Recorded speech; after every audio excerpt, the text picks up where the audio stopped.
ગોવિંદરામ મહારાજનો જય. વસ્તારામ મહારાજનો જય.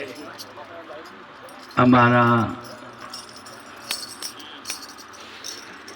આજે આ કુડાસનની ધરા પર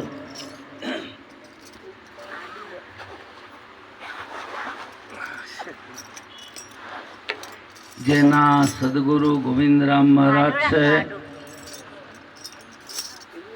એમના હૃદયમાં વસે છે વસ્તારામ, અને ફળ સ્વરૂપે આપણે આ જ્ઞાન યજ્ઞમાં ઉપસ્થિત છીએ.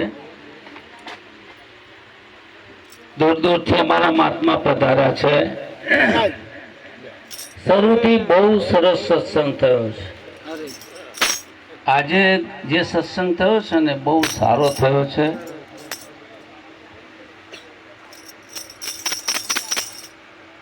શીરો કડવો ના હોય પણ તાવ આવે તો કડવો લાગે પાછો.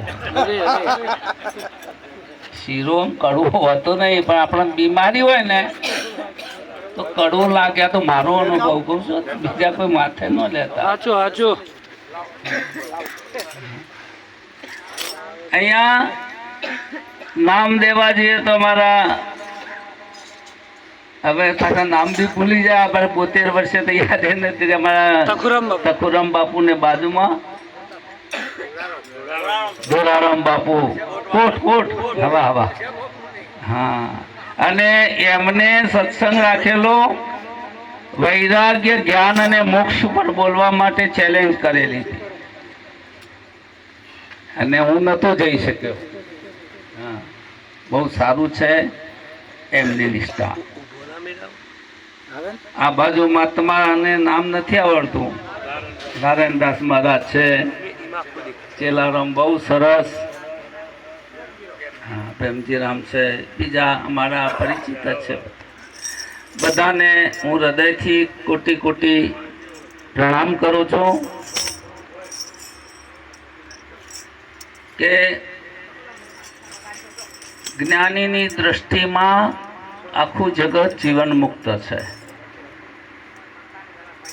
જ્ઞાનીની દ્રષ્ટિમાં કોઈ અજ્ઞાની છે નહીં, એ મારો દ્રષ્ટિકોણ છે. હું વારે વારે આ જ વાત કરું છું. અહીંયા નિરાંત બાપુ એક વાત કરી છે આના ઉપર કે નિરાંત કહે નિષ્ઠાનું ફળ માનો કે ના માનો. હા, કેટલી નિષ્ઠા છે એટલો પ્રકાશ છે. જ્ઞાન તો ગુરુ એક જ આપ્યું છે આપણને, કોઈને વધઘટ છે નહીં. અહીંયા સંતોની ભાષા છે ને એ ગમે તેવું બોલતા હોય. હવે તમે શબ્દ પાછળ દોડો છો કે લક્ષ્ય પકડો છો એ મહત્વનું છે. લક્ષ્ય લીએ સોઈ સંતા બાકી માયા. તમે એક પથ્થર ફેંકો ને તો કૂતરું હોય ને પથ્થર પાછળ દોડશે, અને સિંહ છે ને એ પથ્થર નાખો તો પથ્થર કઈ દિશાથી આવે છે ત્યાં લક્ષ્ય રાખે છે. એટલે સંતો હંમેશા શબ્દ કઈ દિશાથી આવે છે શબ્દની પાછળ ના ભાગે. સમજાય છે? શબ્દ જાલ મહારણ્ય. અહીંયા શંકરાચાર્ય ભગવાને શબ્દથી એક ઉપરનું સાધન છે, અને એના માધ્યમથી ઉપદેશ થાય છે. કેમ કે શબ્દ તો ગ્રંથમાં છે જ. આવા મેરાવડામાં પણ સાંભળી શકશો. અજર છે, અમર, અખંડ, અવિનાશી, સચ્ચિદાનંદ છે, શિવોહમ શિવોહમ બધું સાંભળી ગયા છે આપણે.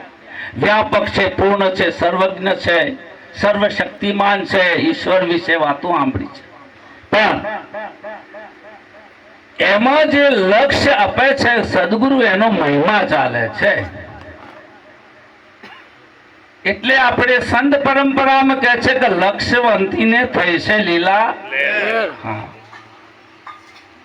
એટલે જે લક્ષ્ય છે જ્ઞાનીઓનું તો લક્ષ્ય થોડું ઊંચું છે, એનાથી ઉપર ઉઠે છે કે લક્ષ્ય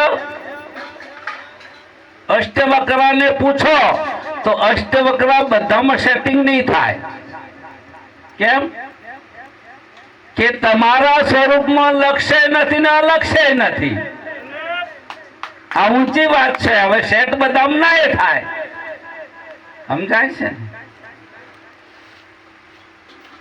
ઘણા કહે છે કે એક નિરુપાધિક બ્રહ્મ છે, એના સિવાય બીજું નથી, તો આ બધું કેમ ઊભું થયું? અને આ પ્રશ્ન અનાદિથી ચાલે છે. શંકરાચાર્ય ને પૂર્વ પક્ષીને બેને ચાલ્યો.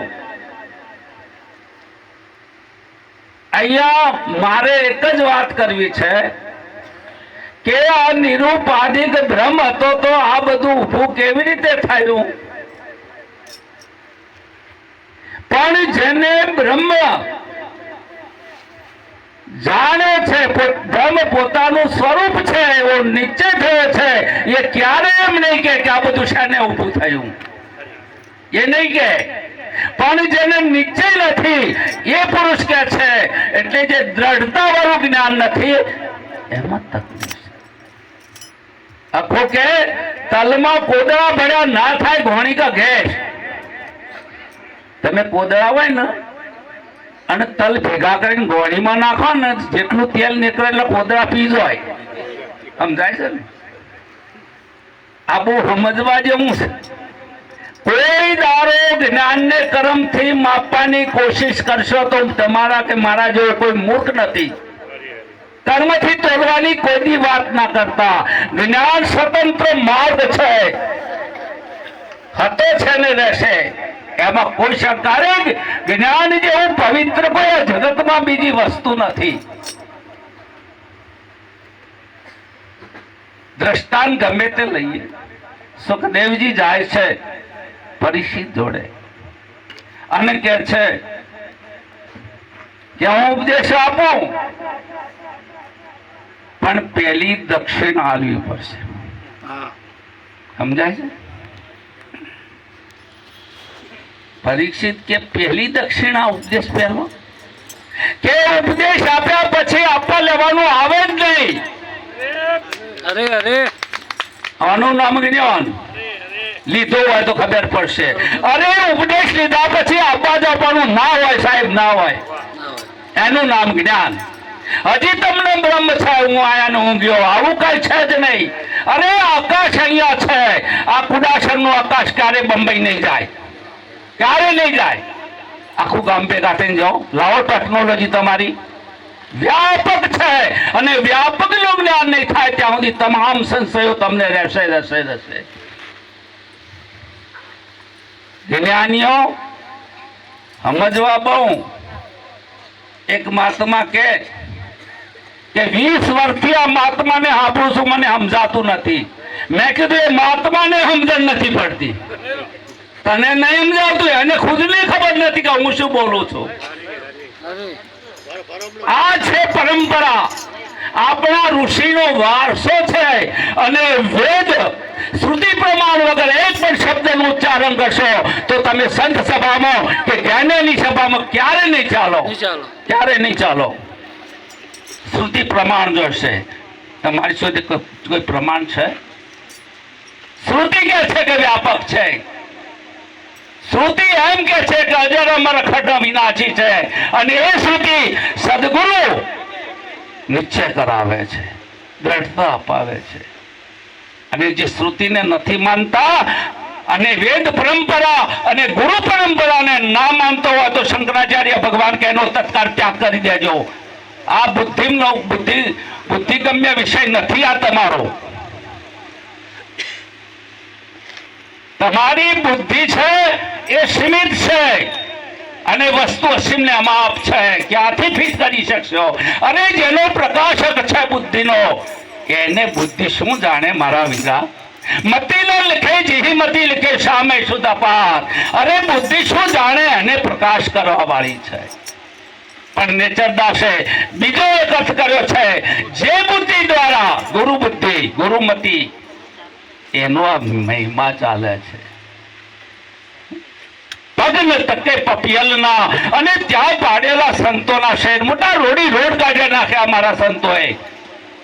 જે હવામાં મન ગોચર મનવાણી ઇન્દ્રિયનો વિષય નથી. અને અગમ નિગમની ગમલાદી હમણાં અમારા વસ્તારામ કહેતા જે અગમ્ય અગોચર અગત્ય અગાધ એવું તારું સ્વરૂપ હતું અને એને ગુરુની એનો મહિમા ચાલે છે.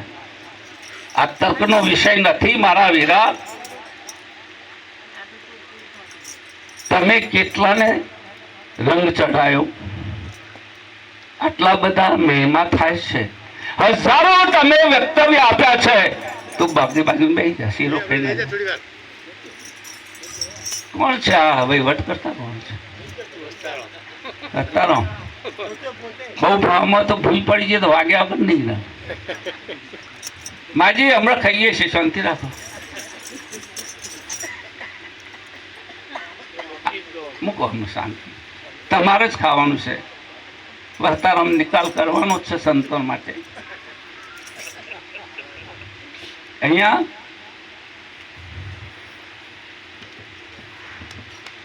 વચ્ચે વિક્ષેપ થાય છે ને, એટલે કોઈ પણ આ સત્સંગ છે ને, તમે કોઈ દિવસે એકલા બેસી તમારા હાથે વાતો કરી? કોઈ દારો કરજો, કરી છે એમાં તો ઉપર બેઠા છે. જેને પોતા હાથે વાતો કરી છે ને એ અહીંયા વક્તવ્ય આપે છે સાહેબ.